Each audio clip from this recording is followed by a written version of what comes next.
welcome to Daytime Ottawa on this Friday, beautiful Friday. The weekend, of course, just around the corner. But before we get to the weekend, we have a great show lined up for you.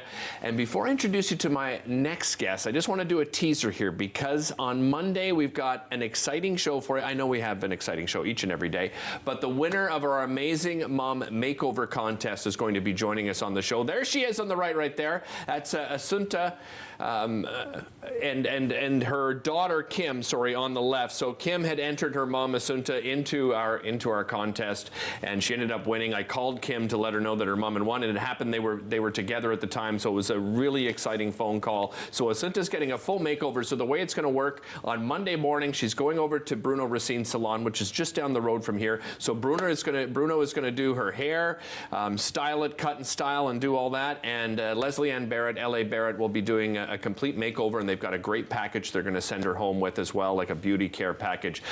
So the two of them will be joining our winner here on the show. Her daughter Kim's going to join us on the show as well, so Kim can tell us a little bit about her daughter. So make sure you stay tuned for that. Again, live at 2 p.m. and each and every day we repeat at 6 and 11 p.m. Why am I excited about today's show? Because I just found out it is lobster season, my friends, and where better to go to enjoy lobster and, of course, all delicious seafood than the Pelican Seafood Market and Grill Executive Chef Ben Barrett back on the show. How are you? I'm good. How are you, Derek? Wow, that was a lot of talk, That's a lot of words you Holy used jumping. Amazing. This is an exciting time for you guys, right? You have lobster on the menu throughout the year, all the time, right? Yep. But it's of course special when lobster season comes around, right? Absolutely. I mean, right now they're at their peak. The shells are thick, their shells are full, and the price has come down. Right. Like the last couple of months, lobster's been like gold. We're trading it on the market, and like yesterday we dropped the prices. We dropped them for Mother's Day. We're pretty happy. It's like, it's a big party. We're celebrating lobsters. It's the best time of year. Moms are going to be excited. No, we have actually, probably the kids of moms will be even more excited because they'll be treating mom to delicious lobster or any other seafood you offer. Well, let's talk lobster in general. Yep. I mean, you guys obviously work with some, but when you go to buy a lobster, what should you look for?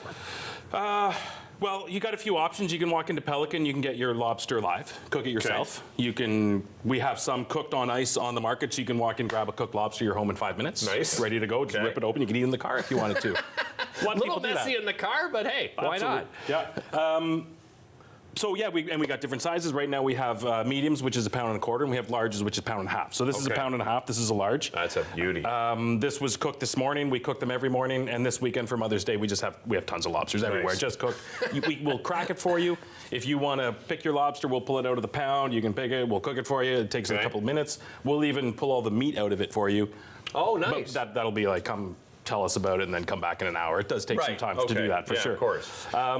So tell me about cooking it. So if I get a live lobster from Pelican and I go home with it, how do I prepare it? What's the best way to do it? So you need a big pot full of water and a lot of salt. You want it to taste like the ocean. Okay. Yeah, because it takes, it's a thick shell, so it takes a lot for the salt to penetrate the meat to get some flavor in there. All right. And for every pound, it's 10 minutes. Okay. So it's pretty easy. But you put it in the water, and the water's going to stop boiling. Right. So you want to bring it back to the boil and then start your 10-minute timer. Okay. And then take it out, and if you're eating it right away, get it out of the pot after if it's 1.5 pounds, it'll be 15 minutes. Okay. And serve it right away. But if you want to eat it later, like cold application, like we're going to rip this apart and we're going to cook it we're going to heat it up for the second segment. We're going to make lobster Newburg. It's a classic. Oh, nice. I love it. And but if you want to eat it cold later, then you want to boil it and put it in ice, cool it down right away, and then pop it in the fridge. All right. And then I'm going to show you how to take it apart. So this is 1.5 pounds cooked large lobster. It's a female. You can tell it's a female because these are the swimmerettes. Right. If this was a male, these would be a bigger, more of a flipper right here. Do you eat both, male and female lobster? Yeah, for sure. Some people prefer females. Some people prefer males. I've never noticed a difference. Okay. Yeah. So the first thing you want to do is we're going to pull off the claws and set them aside. All right. And now, this is a bit of a messy job. That's why I have a kind of a sheet pan with the cutting board inside, because it will kind of leak out a bit of water. Okay. And then we want to pull off all the legs. All right. Set them aside. I'm going to show you a trick to get all the meat out of the legs, because I think the leg meat is the tastiest meat. It's the sweetest, right? Oh, yeah. It tastes like corn on the cob. Oh my goodness, it's amazing. So good. Yeah, I agree. And then the tail is just a twist. Okay. And this is, I have a bowl here because you lose a bit of juice in there. Right. And there we go. And then just set that aside. Okay. Pull off some of the little glory. So this is roe. This is the eggs. Yeah. And you want it to be red. If it's still black, it is not cooked.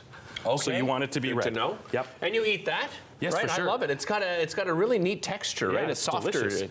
And delicious texture. The green is the tamale, Yeah. which is the liver and the pancreas, and that is edible too. Right. All very good. Some people don't like it just because of the look of it, but it is quite tasty. It is very Everybody at intense home. lobster flavor. So for the tail, you see I just gave it a light crack. Yeah. And then I just peel it backwards this way, and it kind of just pulls right out as a whole tail. Oh man, look See at how that. easy that is? Yeah. You got to get your hands dirty, but Yeah. that's why we have soap and running water. Exactly. And then here's another, so there's my tail. I lost a little bit because I'm rushing. See these two little guys here? Yeah. If you then pull these back, Oh, I never knew that. and that is fully edible, but Yeah. then you get, see you get this bit of roe here? Yeah. These are the eggs. This is delicious. If you're making lobster rolls, leave that in there. I leave it in Okay, there for everything. okay. And then you can pull out this one little vein right here. That's like the shrimp vein that you just want to remove. Don't have to, but lobster is usually clean because they live in a tank for a long time. Right, okay. So that's the tail. Yeah. And then the claws. This is where it I gets... should get my lobster bib going here. Yes, you You should. brought the bib. So I just separated the arm from the claw, and then you want to... Oh, this goes in the arms? No, it just ties around your neck. Oh, it ties around. Okay, I was like, what is this? I've never seen a bib like this before. Okay, that's If just you the loosen tie. this carefully enough, which I didn't, I did, then you can pull out the guitar pick in one piece. Oh, nice. And I'm still going to get Is that some... what they call it? I call it that because it Guitar looks like pick. a I guitar like it. pick. Okay, yeah. So, pull that off. There's a bit of finicky business that we work with. I like to use just a little skewer. Some people use a little, but you see how easy that came Yeah. out? Just a quick pull. And then a few options here. You can either try to give it some weight and crack it. Okay. Or if you take a knife, I'm just going to back up over here. don't use the blade end because you'll ruin your knife. Right. Flip it Right. over. Couple light taps on either side just to Okay. overkill it there. Let's not hurt myself. And then you can kind of pull the shell off and then get your claw out. It's like There you've we go. earned your food. Oh, yeah. Right? When you do lobster, whole lobster, there's like this sense of I have earned the right to eat this because of all the work I put For into sure. it. Right? And then you can kind of pull these guys apart, get your pick out, pull the meat out of there. There's a fair amount. And then there's the crackers, right? You guys Crackers, offer those up. Scissors. right? I mean, some people you can get in here with some good shears and kind of cut it open Oh, this yeah, way, okay, pull it open. okay.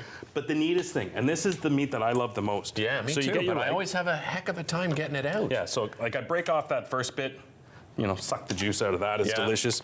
Rolling pin, wooden spoon, anything round. Okay. Start here. And you just kind of roll it to the first joint, skip the joint, roll the next joint. Look at that. Oh my goodness. And then you just kind of pull it out.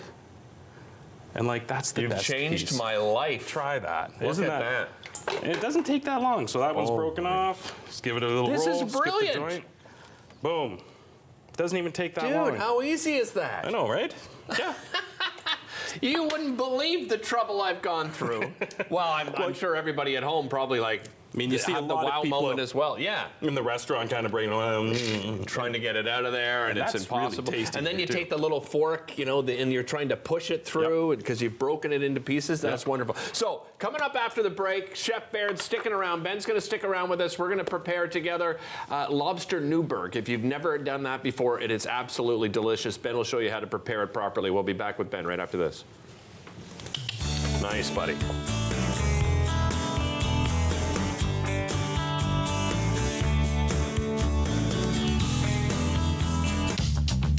This program is brought to you by Ignite TV. Now you're in command. Visit Rogers.com for more details.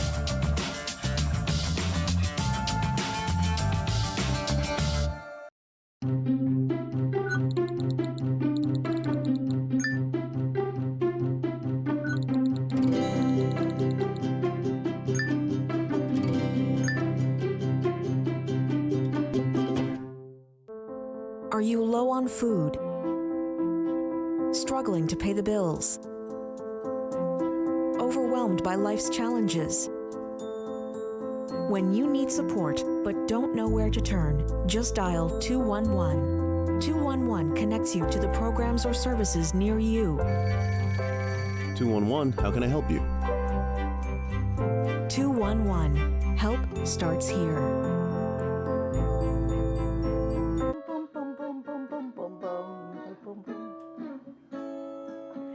20 bucks. 20 bucks. Hi guys, it's Maggie, Mrs. Calabash and Derek. And whoa, we're back. Rogers Television. So please watch us on Rogers Television. We've just done our first show. It was Anytime Shrimp Special and an Asian salad. So please remember, Rogers Television, Mrs. Calabash Cooks. I'll see you guys. I'd love you to join us for our next Ottawa Business Matters. We're going to be talking a lot about mental health when it comes to entrepreneurs. Lee Rose is going to join us as well from TD. See you then.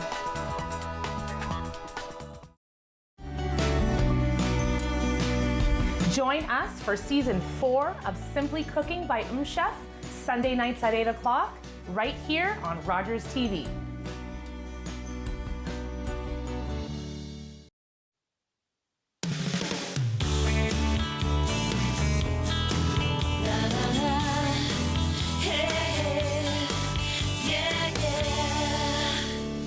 All right, now I'm officially ready to eat some lobster. Executive Chef Ben Baird from the Pelican Seafood Market and Grill back on the show to make some lobster Newburg. Is this a traditional recipe? This is a classic. I mean, this is in any book that was published in the 60s and 70s. Okay. I don't know where it came from, who developed it, but I know this is. There are two owners of Pelican. One is Jim. He's the guy that's out in every event. And then Mark is his brother-in-law, who's a little more quiet. He's the money man. He comes from a long line of fishmongers. It was his father that started the Pelican. Oh, really? Jim's Braden. This is Mark's favorite recipe. So my first day at work, Mark was like, "I love lobster Newburg. How would you make?" So I made him lobster Newburg for his first day at work. Yeah, and it's so simple. I mean, it's rich. Right. As you can see, like we're gonna start with a quarter pound of butter. Yeah, that'll make it a little rich. Yeah, it does. But it's so simple, and I find it's one of those classics that they perfected it. Yeah. They did it right. Yeah. So why would I try to change it, right? Yeah. And I mean, I've added my own tweak. Like the true Newburg recipe doesn't have any shallot, doesn't have any garlic. Okay. But I like a little shallot. I like a little garlic. And everyone loves garlic with lobster, Yeah, right? for sure. It's a great match. Yeah, and lobster takes fat really well. Like I mean, it does, eh? Well, you dip it in garlic butter, right? Right. Yeah. Of course. It does really well in the cream sauce. It does really well with high. You know, I don't know what it is, but it works, so I'm not going to question it, right? Agreed. Yeah. Agreed. So butter, a little bit of shallot. Okay. And we're not going to caramelize it. We're just going to sweat it. We're just kind of, softening it, lose the crunch. Okay. Take the bitterness out, or not the bitterness, but the onioness. We don't want to give people some really bad breath. A little bit of garlic, like a teaspoon of garlic. I should remind everybody, although it's lobster season now, there's lobster on the menu all the time at Pelican. You have, what is it, the whole lobster poutine? Yes. You still have that, of course, on the menu? We can't get rid of that one. God, That's a famous And then lobster roll, right? You always have on the menu as well. Absolutely, yeah. Yeah, I mean, there used to be a time when lobsters were only available in months with R, but now we have them. I mean, we don't get as many in the last few months, but we have a large lobster pound at the restaurant. Okay. So we kind of start buying in bulk late in January, February, and then we kind of keep them alive and keep them happy, and yeah, it works really well. Excellent. Another reminder as well, Taste for Hope, we talked about it on yesterday's show as well, 95% sold out. The VIP that starts at 5 o'clock, that is completely sold out, but the main event, which begins at 6 o'clock, that is next Wednesday, May the 15th, 95% sold out. So if you want to meet amazing chefs like Ben, we had David Godso on the show yesterday, some great beverage businesses as well. Dunrobin Distilleries, they are coming on the show on Monday. So if you want to make sure you get there to enjoy food and drink, and it's a great networking event where you just go from place to place and talk to your friends and family and meet some new people, make sure you get your tickets. If you go to Taste for Hope, sgh.ca, you can get your tickets there. It's a fun event. Oh, it's one of my favorite events because it's so relaxed and laid back. Yep. Right? Yeah, and we'll be shucking oysters. Oh, I love it. Everywhere, a lot of oysters. That's where you can probably find me, by the way. Ben, I think, has to usually shoo me away so that other people can eat. Yeah. So, not to interrupt you, but no, we're cooking lobster. Yeah, let's do it. So the onions garlic cooked now. I seasoned it with salt and pepper and a pinch of nutmeg. Okay. It's one of those classic spices you don't see used too often. And then I have some brandy. About 3 tablespoons of brandy. Okay. You could use sherry. You could use Madeira. I had brandy. I like brandy. Okay. And then some cream. I'm going to let the brandy just cook down. I can smell the brandy. It smells really nice. But if you got to cook it off for a second so it's not too boozy.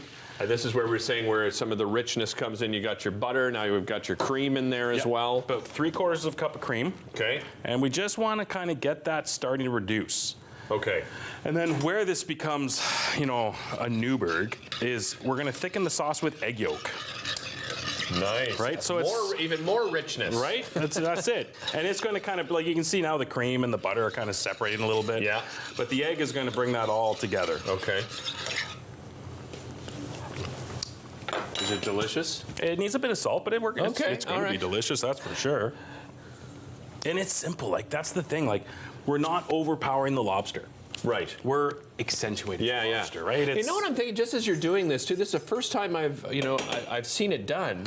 Like you could do shrimp with this, right? You could do like a nice white fish in something like this as well. Be nice, right? Yeah, I mean, so basically we're just building it. The Newburgh's a sauce, right? And then we're gonna thicken it. We're gonna add our lobster. We're gonna warm the lobster, and we're serving it on buttered toast points. Nice, right? I've seen it in crepes. I've seen it on rice, but I like the buttered toast points, right? Absolutely. And it makes it a classic.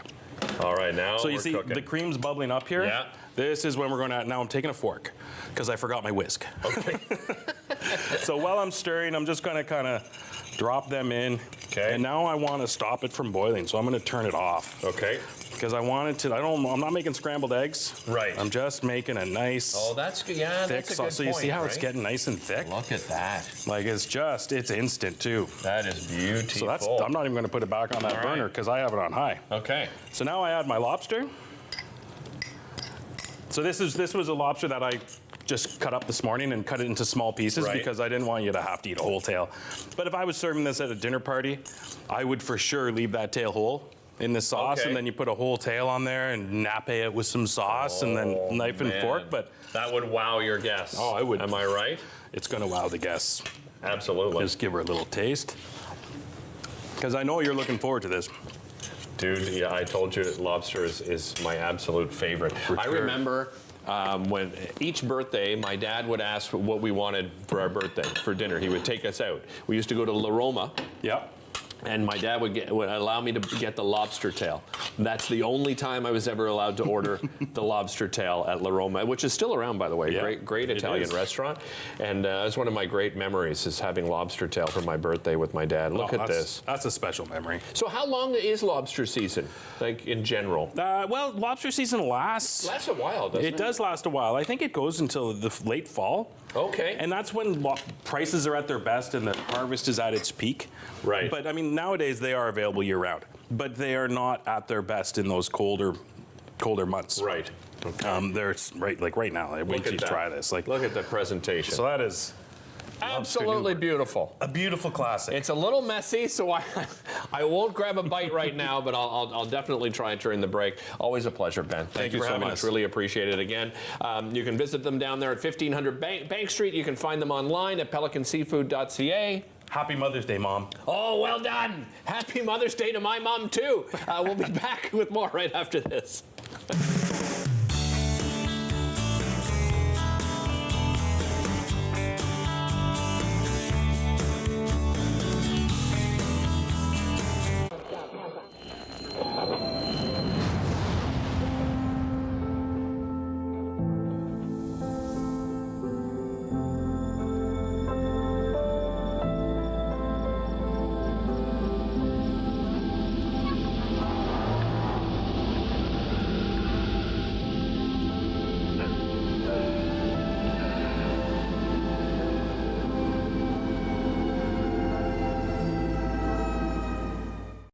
Treaty in Cree is Nascomitoin, an oral agreement, and our agreements were always spoken. For George Spence, the core of treaty was Wichihioin, to help one another. And so we, the commissioners, He was there for the making of Treaty 9, where the Cree were told, we will honor this agreement together for as long as the sun shines and the waters flow. the Cree made their mark because they were assured that the land would be shared and they would always be able to harvest what they needed.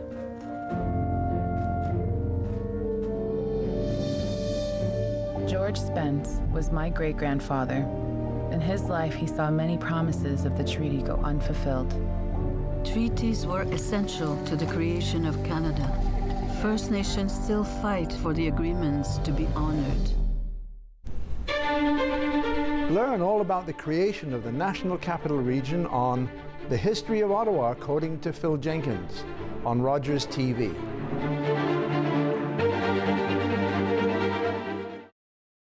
You're watching an interesting local show on Rogers TV and you want to know more. That's when you head to rogerstv.com. Our website provides more information about our programs, our hosts, our schedule, and about how you too can get involved with Rogers TV. Visit us online at rogerstv.com.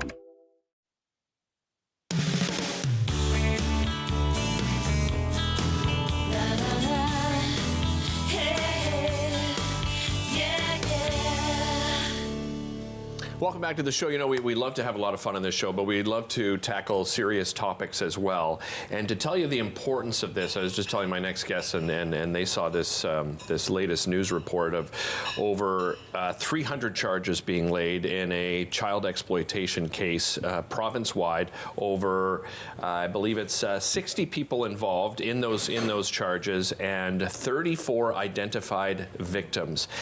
That is a drop in the bucket, by the way, of how many children are being exploited out there, and so many cases of childhood sexual assault. And that's why having organizations like Voice Found are so incredibly important. I'm joined by its founder and executive director, Cynthia Bland. Cynthia, welcome. Great to have you back. And Stacey Kirkpatrick, she's a registered psychotherapist, author, award-winning author, I will say. Her book is absolutely amazing, and also the chair of the board of directors with Voice Found. So welcome to you too, Stacey. Appreciate it. Past chair.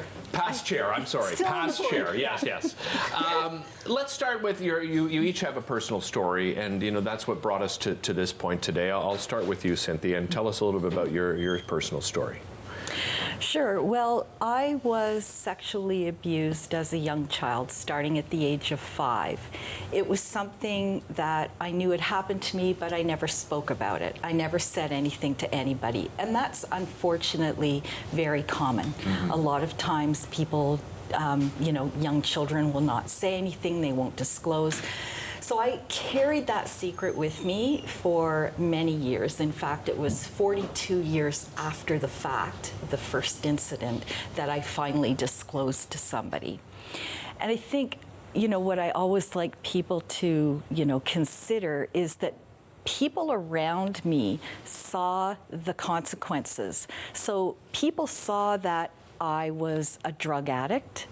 They saw that I was having, mental health crises and a lot of panic attacks, anxiety, depression, things that weren't really in the norm of, say, an 8 or 9-year-old. Right. I remember my first panic attack, I was 8 years old. I didn't know what it was. My parents didn't know what it was.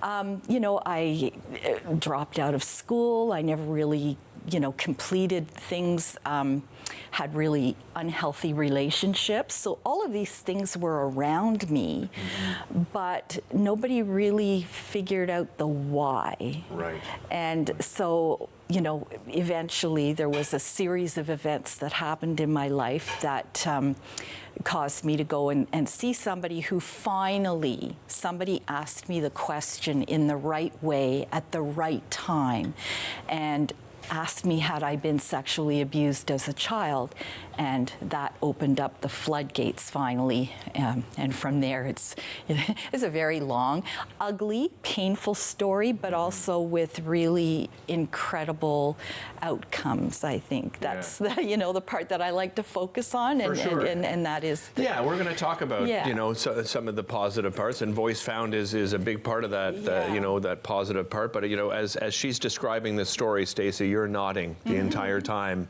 understanding that you, of course, have gone through something very similar, right? Yeah, when I was a child, I initially didn't realize I was a victim, and it was my grandfather, and it wasn't what we think of as the physical acts of sexual abuse. It was inappropriate things, being exposed to inappropriate materials or photos that were being taken that were inappropriate. And it was some subtle things. And I had no name for it. I just knew I was really uncomfortable. But what happened was it left me vulnerable for a future abuser that was my mom's boyfriend. And at that point, I had no boundaries. I didn't know how to have boundaries. And so I didn't say anything, and I thought it was my fault. I was like, oh my God. By that point, I'm like maybe 9 or 10, and I'm like, did I lead this person on? Did I do something to cause this to happen? And of course I didn't. But Cynthia talked about it, you know, what people saw after that.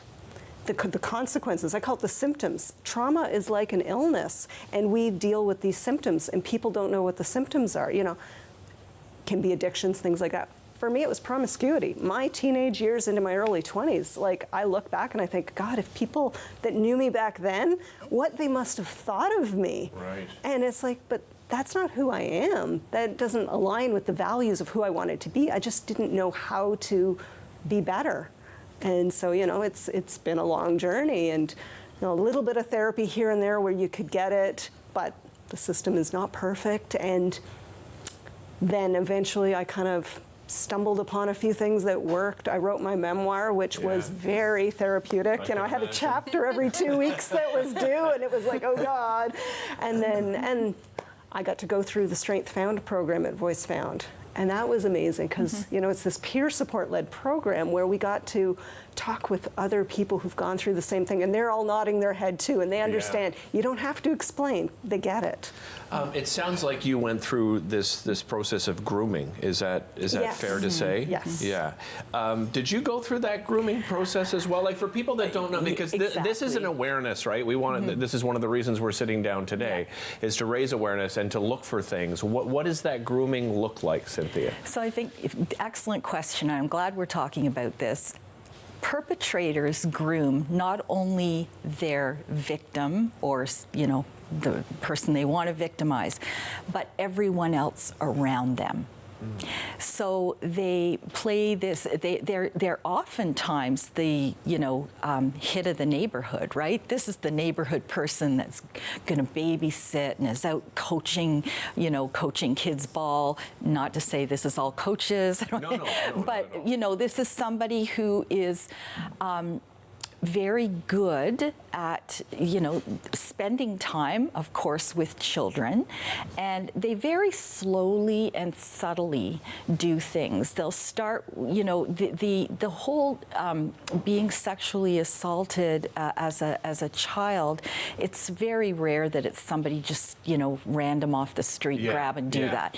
We've seen that, right, in research, and time after time we see that. I've got to take a quick break. Of course. Okay, but you guys are going to stick around for another segment. So we'll continue this topic, and we'll tell you about some of the positive things, some of the great programs with Voice Found, and they have a wonderful event coming up that we'll talk about as well. So we'll be back right after this. Don't go anywhere.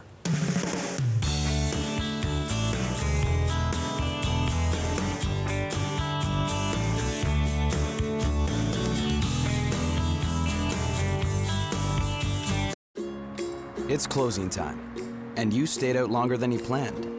So now you can't drive, and the buses have stopped running. You could always call your girlfriend. Or maybe your roommate? What about your best friend? You could just dial 1-888-TAXI-GUY or use the Taxi Guy app.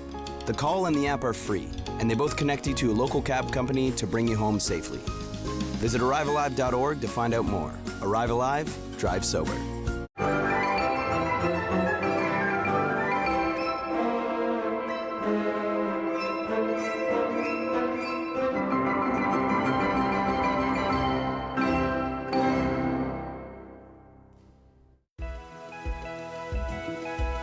I'm Sam LaPratte. I hope you join us for an hour to give right here on Rogers TV. We're going to talk about everything that is going to inspire you about this beautiful city.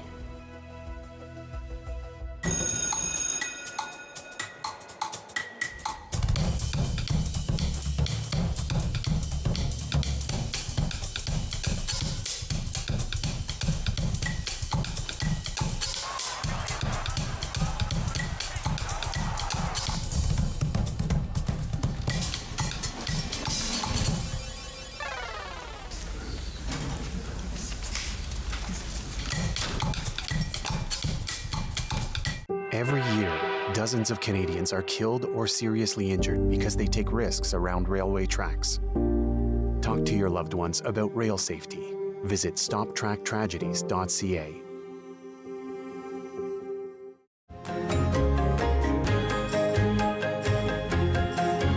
Join us for the new season of Ottawa Storytellers, right here on Rogers TV.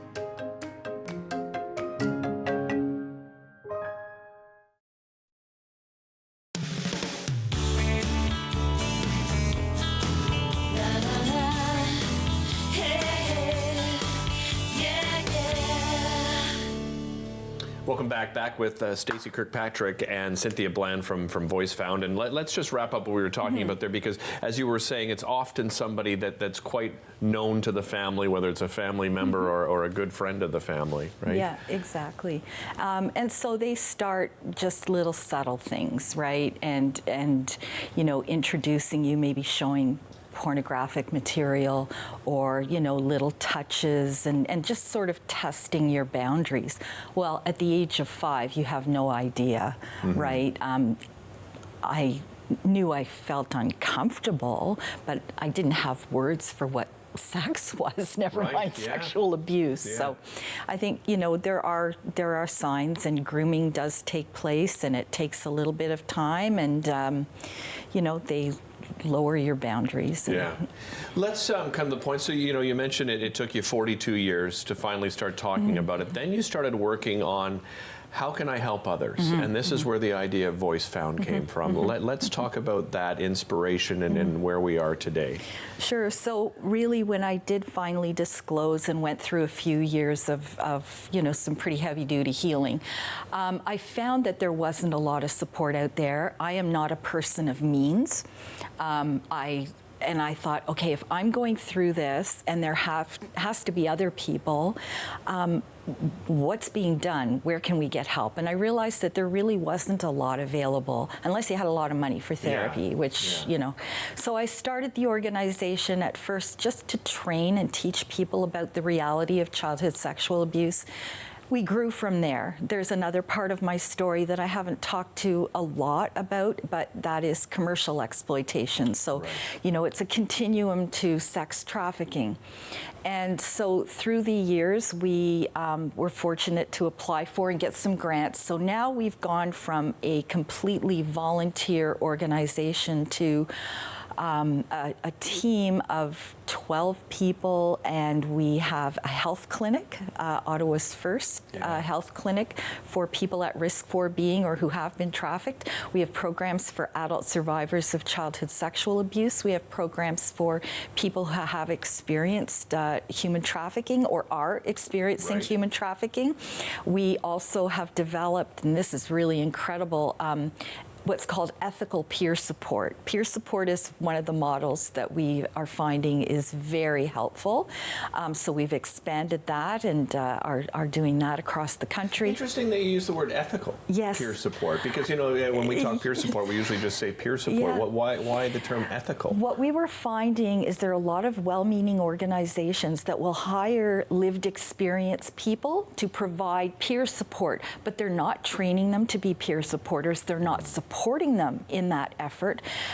It is a very important role, and throwing somebody into that role without the proper tools and without the proper oversight and training is a recipe for disaster. I was seeing people being re-victimized, traumatized. It's trauma, right?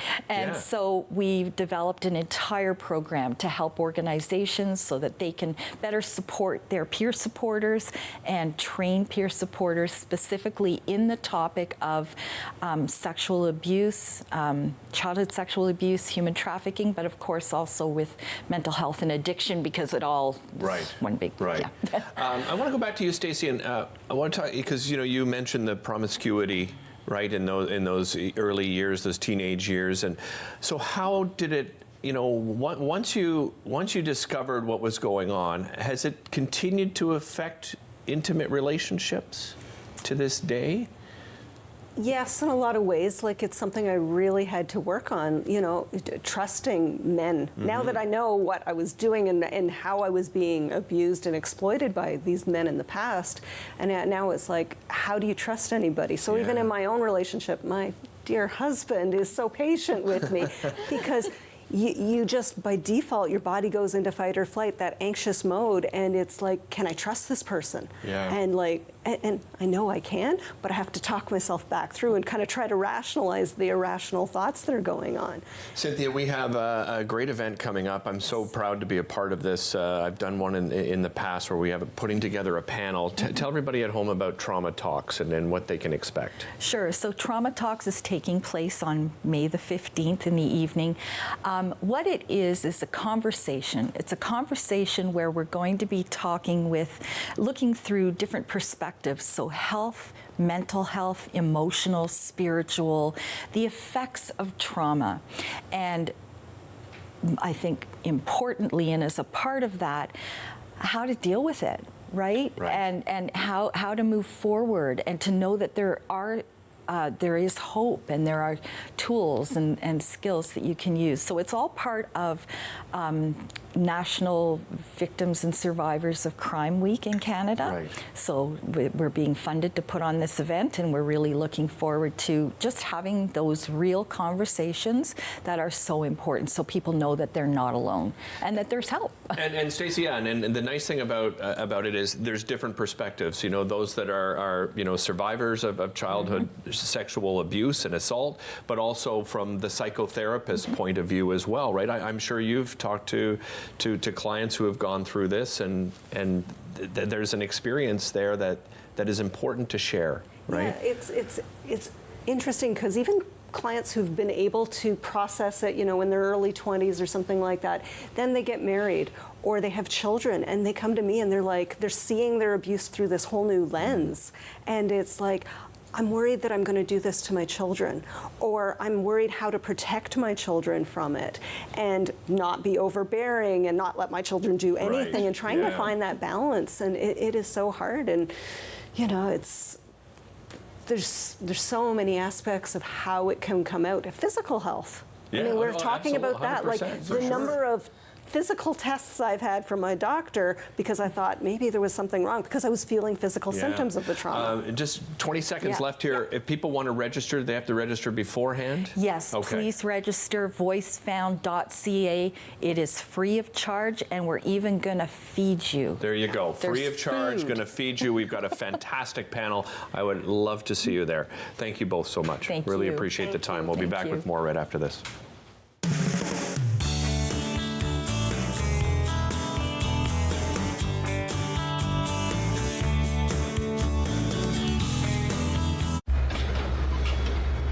This is a brain in urgent need of mental health care.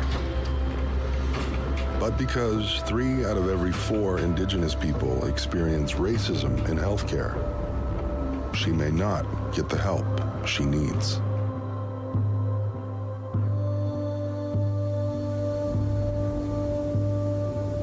Become an ally. Rise above racism in healthcare. My Uncle Cheney was one of over 150,000 Indigenous children that were taken to residential schools between the 1800s and 1996. My uncle ran away from school wanting to get home to his mom and dad, and sadly he didn't make it and died of exposure. When Gord Downey found out about my late Uncle Cheney's story, he wrote Secret Path, a series of poems that became an album, then a graphic novel, a documentary, and a concert. Gord met my family, and together we formed the Gord Downey and Cheney Winjack Fund. Together we are sharing Secret Path and other reconciliation resources with legacy schools, setting up legacy spaces across Canada, and hosting events like Secret Path Week to inspire all Canadians to engage in reconciliation. Before he left us, Gord asked us all to do something. You're gonna figure it out. Will you join us? Together we can make Canada a better place.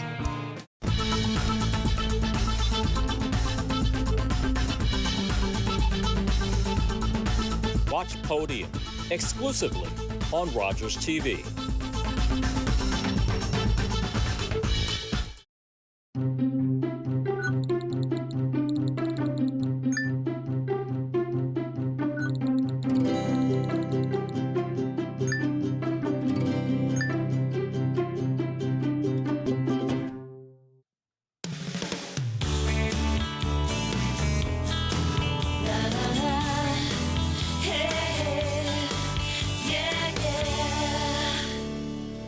Welcome back to the show. My next guest just pointed out how this segue into his song, after having such a wonderful talk with Cynthia and Stacey, and talking about emotions and healing and so forth. He is such a beautiful vocalist. He goes by the artistic name of Gentle Sparrow. His name is Robbie Tien. He's sitting here with me in studio right now. But before I introduce you to him officially, I want to throw to his song. The song is called River, and we'll talk to Robbie a little bit more about the song, but have a look at this. Song of the morning birds, candles in the daylight, trying to make it feel right. Softness in your eyes, we went dancing around, trying to land on solid ground. Shall we go another round? Hand in hand at oceanside, hearts open wide. Down in my heart, there is a river with no shade. Live, right, Robbie? Yeah, that video, I was doing a photo shoot with a photographer in Toronto named Jen Squires, and we booked out that studio, and I thought, I wonder if we can squeeze in a video shoot and just set up the cameras and the iPhone, and I'll just perform it, do a couple takes, and we did that whole video in about an hour. Really? And so it turned out great, and I'm really happy to see that you were able to use it. Yeah, a beautiful song in a beautiful space. Tell me about that song, because as I said, you were saying to me right away that a lot of those emotions within that song spoke to our previous segment. Yeah, I mean, it was such a beautiful segment. The Voice Found People, I love the work they're doing, and you know, talking about trauma and how it lives in the body until you get into adult situations and it can get triggered. And you know, that song was about my own experience in my relationship with my partner, who inspired a lot of the writing, and how I sort of had to come to realize that there's some things inside me that I've got to deal with in order to be a stable and loving partner. And you know, the metaphor, the imagery was, there's a river that I'm trying to cross over, and it means I got to cut down some trees and build a bridge over my trauma history, essentially. Your latest album is by the same name, River. Yes. Yeah. How would you describe the album as a whole?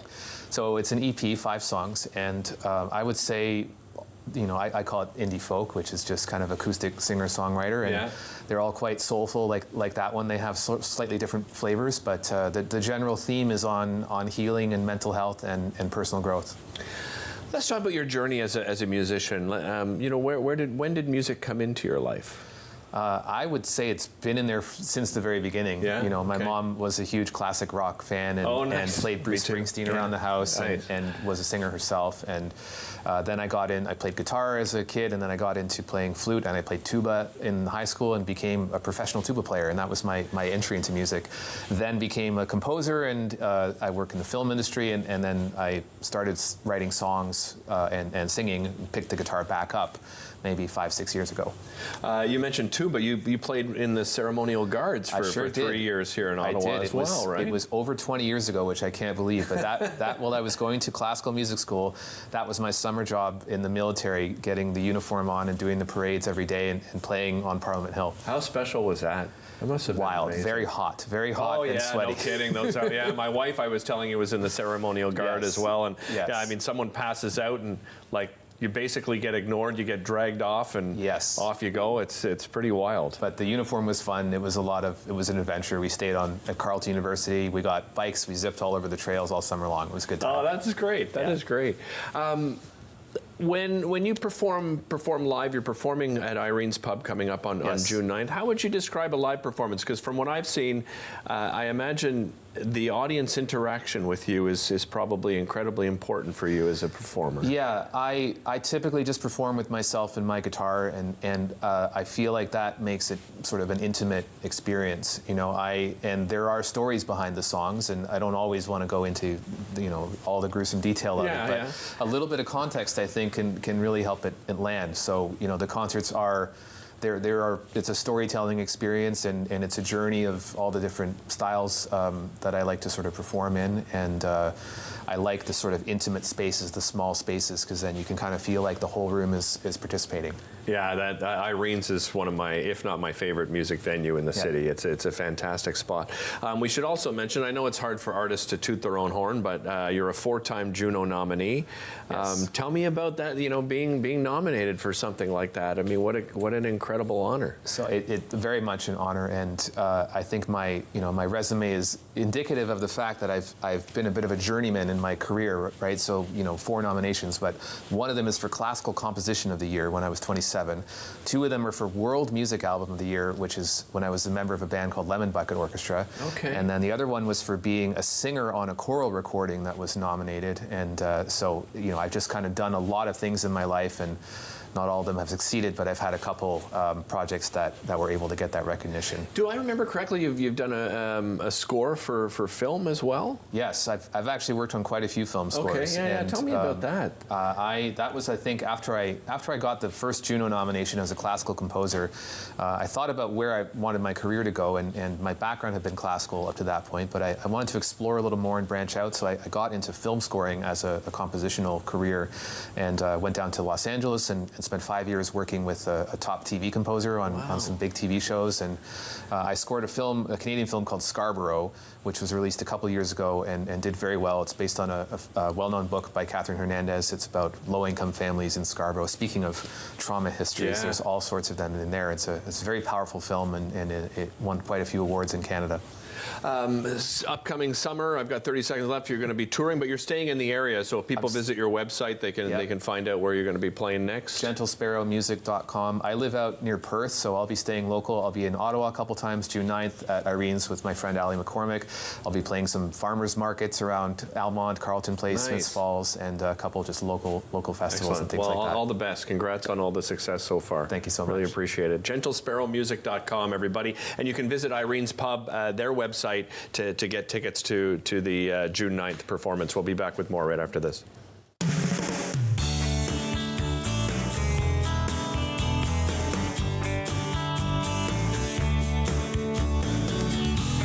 After a night out with your friends, there's always options for getting home safely.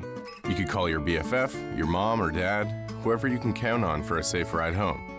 You could call your favorite cab company or 1-888 taxi guy. Or you could use the Arrive Alive smartphone app to help you choose your ride. Be it a friend, transit, or taxi, getting home safely is app easy.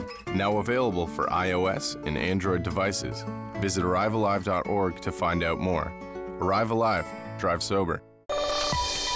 I'd love you to join us for our next Ottawa Business Matters. We're going to be talking a lot about mental health when it comes to entrepreneurs. Lee Rose is going to join us as well from TD. See you then.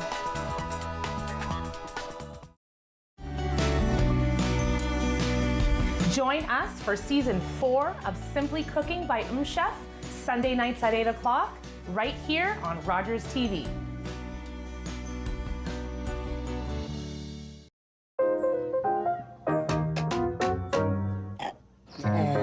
Best you.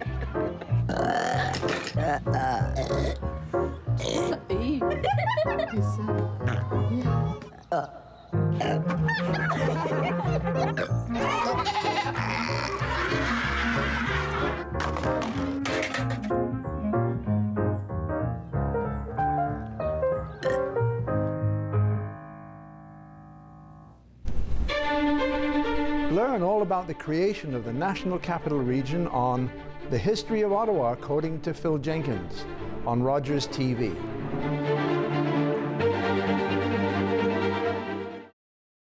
You're watching an interesting local show on Rogers TV and you want to know more. That's when you head to RogersTV.com. Our website provides more information about our programs, our hosts, our schedule, and about how you too can get involved with Rogers TV. Visit us online at RogersTV.com.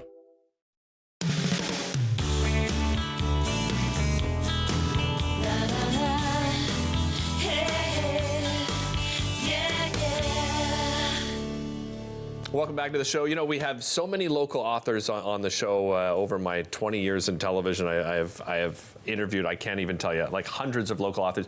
I don't believe I've ever had an author on the show that actually had a trailer to their book. And I think I'll start with that because it's so unique and she's done such a great job with it. So here is the trailer for Unborn Melody. Have a look.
Isn't that amazing? That's so good. Author Leah Lindeman joins me here on the show. This is your 5th book, so Yes. Congratulations on that.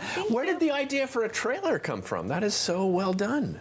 Well, I did trailers for 2 of my other books. Okay. And I just enjoy capturing the moments of the book. When I write my book, I always write it as if I'm seeing it in movie form or video form, right? So it just kind of came natural, and I just thought of different scenes I wanted to capture, and then It's interesting because you watch it and you're like, oh, there might be some hints there because, you know, the way she holds her belly there kind of hinted at something for me. Is that, am I right in that? Yes, yes. Okay. So hints, but, you know, not telling the, Yeah, the of course, whole story. of course. What was the inspiration behind Unborn Melody? I always get inspired first by the historical event. So I read about this canal oil pipeline that was being built by the American Army, Northwest Territories, during World War II in Canada. And they were up there building this pipeline to go to the refinery in Whitehorse, Yukon, then to ship it to Alaska.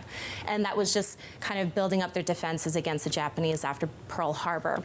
And I just thought, well, what would it be like if a woman went up there looking for independence as a typist working for the Army? What kind of life would she have there? What kind of choices would she have to make? And that's how it all started. Okay, obviously we don't want to give away too much, but can you dive into the storyline and the main character just a little bit more for me? Yeah, sure. So actually, Eleanor Mackenzie suffers childhood trauma, and you don't really know what it is until later in the book, but she has this ailing father, and she's not making enough money to help support the family. So she's looking for a job that will bring in that money, and she finds that post up north to work for the American Army as a typist, where she could earn almost double. And that's kind of like her way out of the family situation, just to kind of have her freedom, time to spread out her wings and fly type of thing. And that's where, you know, there's a lot of wilderness, a lot of partying, a lot of men, and things kind of get rolling around that way. And she makes a choice, and then as a consequence, she has to wonder, well, am I going to walk the road that I don't want to, or to have everything that I've fought for, or give it all up and keep one other thing that I really want. So it's a very hard choice for her to make. That is so well described, by the way. You. Now I'm fascinated. Oh, it's an excellent description. The other side of your life is that you're actually a writing coach, right? Because you're the founder of Right Now. Tell me about what about coaching? Where did that come into your life? I've always been very service-oriented toward people. So when I wrote my first book, soon after that, I just knew I wanted to do something like that for others, to just help them realize their dreams of writing a book, because the percentage of people that actually complete a book is 10 to 15%. Yeah, it's very, very low. I started one. Did you? Yeah. And it is not complete. Well, you know, there's not always even 50% yet. Yeah. There's always time, and that's just a first draft. Yeah. Not even the rest of the process. So I knew that I wanted to help people with that, and that's what I do, is one-on-one coaching, getting them, but not only just the writing tools, developing their mindset to give them the mental tools to deal with imposter syndrome, fears, doubts. Can I actually do this? And then, you know, giving them that gift along with, okay, well, how do you even write a book? Yeah, exactly. Yeah. You have a book signing coming up tomorrow, right? I At do. Perfect Books, Oh. which is a great... So actually, it was tomorrow. Big story Things have there. changed. It's Okay. tonight. Oh, it's tonight. It's tonight. Okay. Yeah. Still at Perfect Books? Perfect Books, Okay. 6 to 8 p.m. All right. I'm glad. Yes. I'm glad I said that. Don't bring it up on screen for tomorrow. But it's a special one, right? It Because you're is. donating some proceeds to CHEO. Why CHEO? Well, I know that they have a youth mental health department Yeah. there, and it's Mental Health Awareness Month, and kids are very dear to my heart. I have 7 myself. 7? Yeah. Wowzers. So, you know, as a parent, you want the best for your child, not to just have physical health, but also to be strong in mind and spirit, right? Yeah. And so that's kind of what I want for every child. And It's no wonder CHEO you're a does writer. toward You're a that. beautiful speaker. My Thank goodness. you.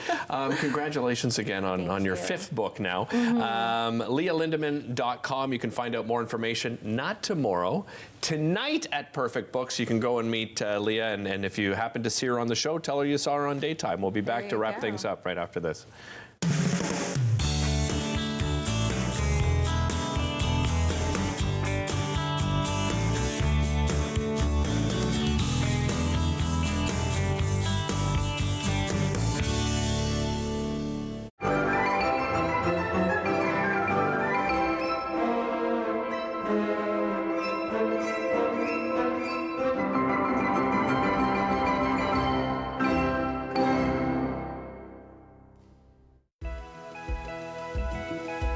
Hi, I'm Sam LaPratt. I hope you join us for an hour to give right here on Rogers TV. We're going to talk about everything that is going to inspire you about this beautiful city.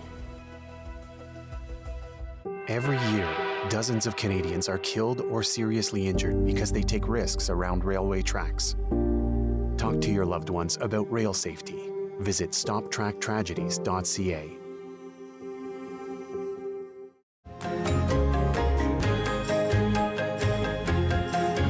Join us for the new season of Ottawa Storytellers, right here on Rogers TV.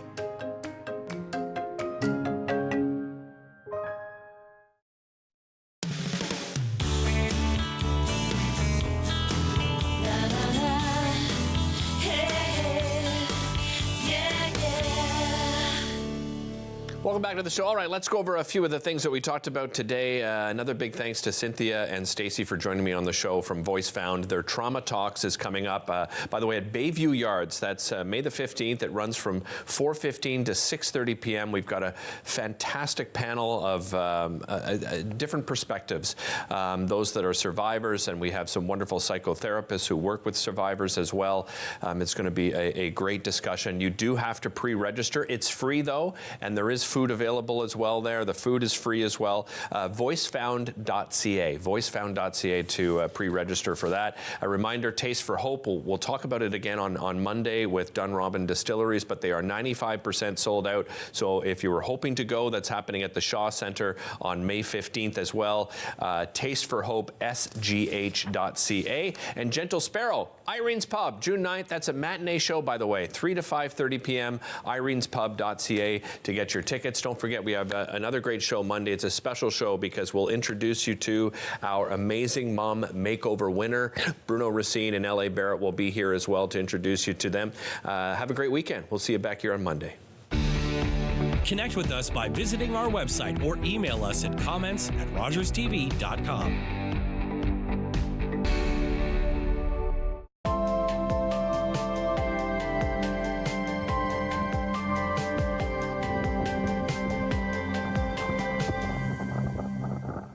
And roasted the most perfectly golden brown marshmallow you'd ever seen. And the crowd went wild! Rogers TV invites you to let your imagination roam as we present you with a new season of Ottawa Storytellers. Each week, we'll bring you a collection of original and creative stories presented for children of all ages. Join us for the new season of Ottawa Storytellers right here on Rogers TV. Hello, I'm Liz Dowdswell, Lieutenant Governor of Ontario. In 2008, carbon monoxide, a deadly invisible gas, killed an entire